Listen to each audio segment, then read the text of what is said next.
the one we count, not the percentages, the NDC gets more votes, nominal votes, from the Ashanti region than the voter region, which is their World Bank. Why? Because there is a huge voter population in the Ashanti region, and if you get just 25% of that, you are getting close to 600,000 per the last election, and also voter turnout and the correct ballots.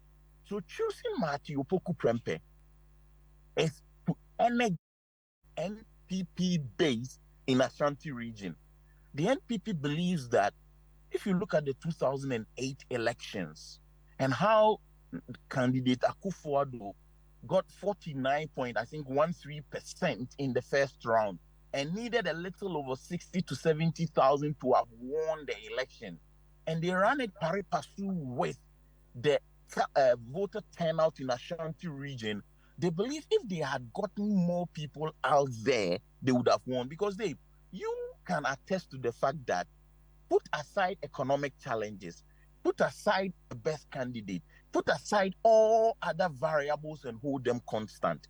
If 10 people in the Ashanti region step out to vote in any election which has the NPP, there is a likelihood under this fourth Republican Constitution that 8 of them at most, or at least 7, are voting NPP. So what the NPP wants is get more people out there from the Ashanti region to vote. How do you do that? You need to energize your base, which is the Ashanti region, to make people go out to vote. And that is what they have done with this appointment or nomination of Dr. Marty Opoku Prempeh. We can talk about his capabilities. Hold on. So also we'll talk about his strengths and all that in a bit. But listening to you, Austin Woode, you make it seem and sound as if he's the best candidate to run with, Dr. Mahmoud Bawumia. But again, in some circles, there are conversations that if he had his own way, that is, Dr. Mahmoud Bawumia would not have chosen, Dr. Marty Opoku Prempeh. But to a large extent, it seems as if his hands were tied, and that's how come he has to tag along with this. Do you agree? I disagree, because you see, we cannot be speculative in some of these things. The spokesperson of the vice president's campaign team has come out clearly to state that he made this choice way back in 2023.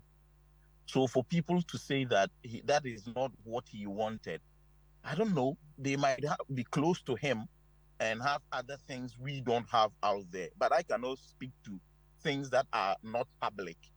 But even let's assume without admitting that it is true, it goes to buttress the point I am making that at a point in time T, Dr. Bawumia had a preference either than Marty Opoku Prempeh.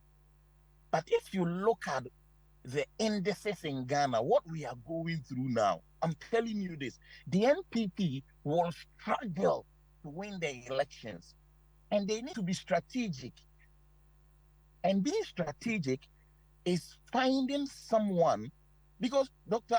Bawumia could have chosen David Akwete, brilliant journalist. He has worked in numerous capacities and positions. David Akwete would partner with Dr. Bawumia and they would run Ghana well.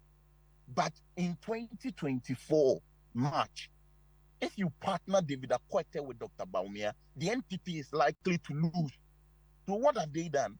They have looked at all the indices, they have done their political calculations, and have come to the realization that party member A might have this one, Dr. Bawumia might have a preference, President Akufo-Addo might have a preference, Kennedy Japan might have a preference, Yasewa, NPP party member and delegate in Suhum might have a preference, but the best one who would help them win in the current circumstances and quagmire the NPP finds itself is Marty Opoku Prempeh. So, Austin, hold on for me now, because I would like for us to talk about, the concerns raised by some people about his temperament. Some describe him as arrogant, and they would also take a look at his strengths. But before you touch on those two for me, Eugene Osetutu is also with me here in the studios of Love 99.5.